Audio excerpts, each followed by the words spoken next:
Бүгүн биздин ачобуз Садыр Нуркожоевичтин туулган күнү. Жана ошондой эле биздин үйдүн кенжеси Мариям кызыбыздын дагы өздүк майрамы. 2020-жыл 6-декабрда кызымды жарык дүйнөгө алып келгенге себепкер болгон. Аябай көп убакыт толготконмун да, улам эле толготом, азыр төрөйт окшойм деп сумкаларымды даярдап алам, кийимдеримдичи. Анда жанымда сиңдим дагы бар болчу, мени каралашканы келген атайынчы.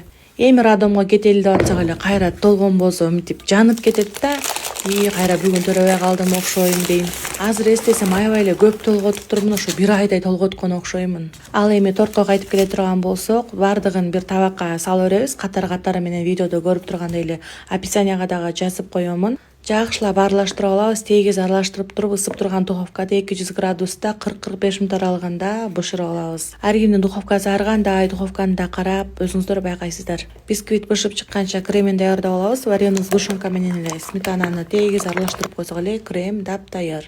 Торту чогултканда бардыгы эле билет болуш керек. Крем, корж кылып, ошентип меники төртөө болду, түшүнүктүү эле болду окшойт.